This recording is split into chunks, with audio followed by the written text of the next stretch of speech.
여러분 안녕하십니까? 이 조국 법무부 장관 후보자 딸 의혹과 관련한 부산대 촛불 집회가 조금 전 끝났습니다.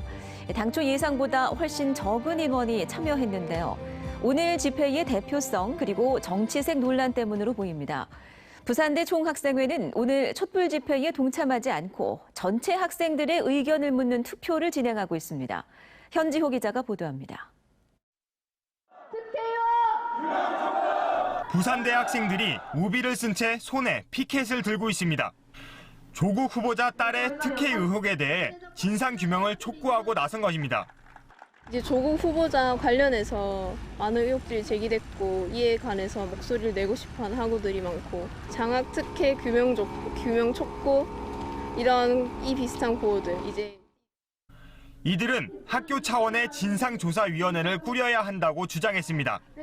이번 촛불 집회에는 재학생과 졸업생 등 학교 구성원만 참여할 수 있도록 자격을 제한했습니다. 현장에서는 학생증을 통해 참가자들의 신원을 확인했습니다. 촛불 집회 추진위는 당초 500여 명이 참석할 걸로 예상했지만 실제 참가자는 100여 명에 그쳤습니다. 추진위는 위원장이 자유한국당 소속으로 드러나며 갈등을 빚었습니다. 정치 집회 아니냐는 비판 속에 위원장을 교체하고 집회를 연 겁니다. 대표성 논란이 일자 부산대 총학생회는 오늘 집회에 동참하지 않았습니다. 대신 투표를 통해 학생들의 의견을 묻고 이후 대응 방안을 논의하겠다고 밝혔습니다. MBC 뉴스 현지호입니다. 일본이 우리나라를 화이트리스트에서 제외하는 조치가 오늘부터 시행되면서 부산 지역 경제에도 피해가 우려됩니다. 특히 자동차 부품과 기계 등 부산 주력 산업의 생산 차질과 수출 감소가 예상되면서 대책 마련이 요구되고 있습니다. 민성빈 기자입니다. 지난해 부산에서는 2,841개 업체가 2,121개 품목을 일본에서 수입했습니다. 금액으로는 25억 달러, 우리 돈으로 3조 원이 넘는 규모입니다. 수입 의존도가 50% 이상 되는 품목이 227개, 90% 이상 품목은 95개로 집계됐습니다. 일본의 화이트리스트 제외 조치로 부품과 소재 수입에 차질이 빚어지면 생산과 수출에도 악영향이 예상됩니다. 재고를 확대한다든지 대체재를 발굴하는 과정을 거쳤습니다. 하지만 이런 R&D라 대체재 발굴을 통한 생산 공정 적용에는 많은 시간이 소요되기 때문에 그 기간 동안은 생산 차질이 불가하라. 기계와 전기, 자동차 부품과 조선 기자재 등 일본 수입 의존도가 큰 지역 주력 산업들의 타격이 우려됩니다. 대체재 마련이 불가능한 것은 아니지만 실제 일본과 거래를 하고 있는 기업들은 물량 확보와 생산 공정 라인 변경 등으로 피해를 극복하기까지 상당한 시간이 소요될 것으로 예상됩니다. 업종에 따라 피해 회복에 10개월 이상 걸릴 것으로 분석됩니다. 다음 달 우리 정부도 전략물자 수출 입고시 개정으로 일본을 화이트리스트에서 제외할 것으로 예고한 상황. 부산의 대일본 10대 수출 품목인 자동차 부품과 원동기, 항공기 부품 등이 전략물자에 해당돼 수출 감소가 예상됩니다. 특히 규모가 작은 업체일수록 일본의 규제에 대한 자구책 마련이 더욱 쉽지 않은 만큼 정부 차원의 보다 세심한 지원책 마련이 절실한 것으로 지적됩니다.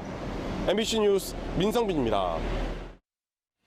네, 오늘 부산대 정문 앞에서는 위안부 망언을 한 부산대 교수를 규탄하는 촛불 집회가 열렸습니다. 부산 지역 여성단체와 졸업생들은 오늘 저녁 7시부터 집회를 열고 정치외교학과 이철순 교수의 공식 사과와 사회대 학장직 사퇴를 요구했습니다. 이 교수는 반일 종족주의 북콘서트에서 한일 정신대 문제 대책협의회를 탈레반에 빗대고 위안부 강제 동원을 부정하는 발언을 해 비판을 받고 있습니다. 저희 부산 MBC는 올해 초 1급 발암물질로 가득한 소방관서의 심각성을 밝히는 기획보도를 전해드린 바 있습니다. 이 보도 이후 부산시가 발암물질 소방관서를 대대적으로 개선하기로 했는데요. 자, 여기에 소방관들의 인체 유독물질이 얼마나 축적됐는지를 알아보는 연구 용역이 추가로 준비되고 있습니다. 임선우 기자입니다. 세계보건기구 지정 1급 발암물질인 디젤 배출가스. 이 가스로 가득 차 있는 소방관서 차고지를 오가며 소방대원들은 1급 발암물질에 지속적으로 노출되었습니다. 특히 이 문제가 심각했던 한 소방 119 안전센터의 소방관 중 무려 5명이 암에 걸렸다는 사실이 드러났고 부산시는 2023년까지 25억 4천만 원을 투입해 부산 지역 소방관서를 대대적으로 개선하기로 했습니다. 나아가 소방관 건강권의 보장을 위한 핵심 대책이 추가로 준비되고 있습니다. 최근 나온 부산 소방본부의 정책 연구 용역 사업 계획입니다. 디젤 배출가스를 포함해 소방관들이 노출되고 있는 유해 물질이 인체에 얼마나 쌓여 있는지 전문 기관과 함께 살펴보겠다는 겁니다. 내년 2월부터 11월까지 100명이 넘는 소방관의 혈액과 일반인 약 150명의 혈액을 비교해 소방관 인체의 유해 물질 축적량을 분석합니다. 반드시 연구가 필요한 부분으로 다음 달 부산시의 심의를 통과한 뒤 오는 10월 부산시의회가 예산을 최종적으로 편성해주면 시행이 이뤄집니다. 특히나 이제 소방관들의 이제 건강상의 위험이 굉장히 많이 존재하므로 이번 용역은 사실상 꼭 필요한 이런 용역인 것 같고 향후로도 이런 관련된 예산에 대해서는 예산 확보를 해서 지원할 수 있도록 그렇게 노력할 계획입니다. 부산소방본부는 연구 용역의 결과를 바탕으로 유해 물질의 저감, 관리 대책을 마련하고 소방관들의 순직, 공상의 입증 자료로 활용한다는 계획입니다. MBC 뉴스 임선응입니다.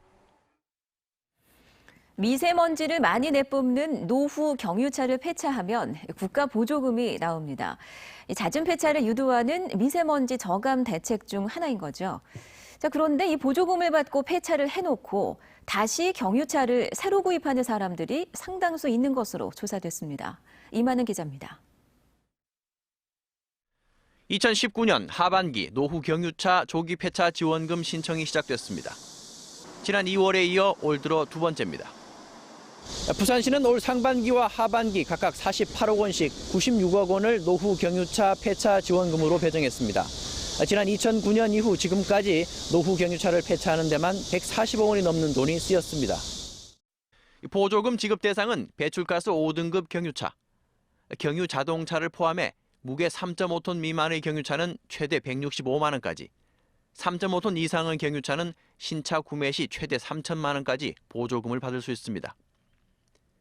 부산에서는 지금까지 모두 6,600여 대의 경유차가 폐차 보조금을 받아갔는데 이 중 대부분은 경유 승용차였습니다. 90%는 승용차고요. 대형차 같은 경우에는 이분들이 생계를 하다 보니까 미세먼지 주범인 경유차를 줄이겠다고 시행한 정책인데 과연 경유차는 숫자가 줄었을까? 국토교통부가 집계한 최근 5년간 경유차 등록 현황입니다. 2015년 7월 기준 833만 대이던 전국의 경유차 등록 대수는 2016년에는 898만 대로 늘었습니다.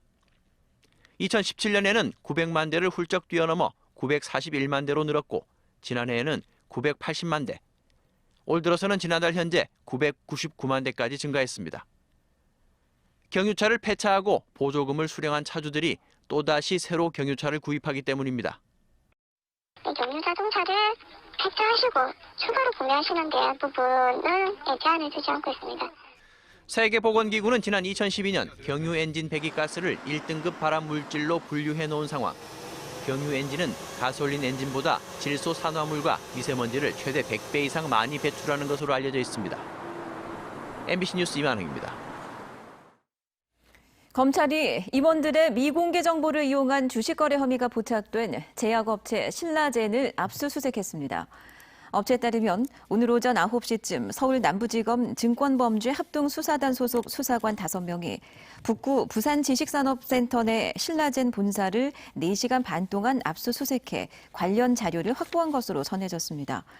신라젠은 간암치료제 팩사백에 대한 3차 임상실험이 중단된 이후 주가 폭락 과정에서 최대 주주와 일부 임직원들이 88억 원가량의 지분을 매도한 것으로 드러나 미공개 정보를 이용했다는 의혹이 제기됐습니다.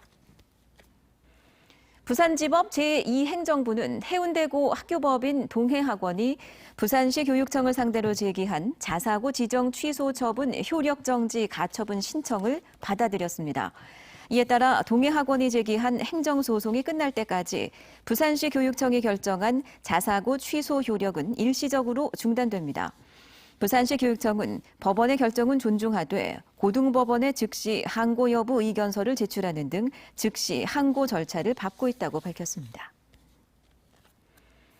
지난달 29일 수영구의 한 공중 화장실에서 유독가스인 황화수소를 마시고 쓰러진 여고생이 한 달째 깨어나지 못하고 있는 가운데 경찰이 이와 관련한 막바지 수사를 벌이고 있습니다. 경찰은 해당 건물의 오수 처리 시설에서 매일 새벽 3시에서 4시 사이 오수를 퍼올리는 펌핑 작업을 하는데 이때 발생한 황화수소가 배기장치 이상으로 시설 내에서 제대로 처리되지 않은 채 화장실로 유입된 것으로 보고 있습니다. 검찰이 황교안 자유한국당 대표의 부산 방문을 규탄하는 활동을 벌였던 시민단체에 정당법 위반 혐의를 적용해 소환 조사합니다.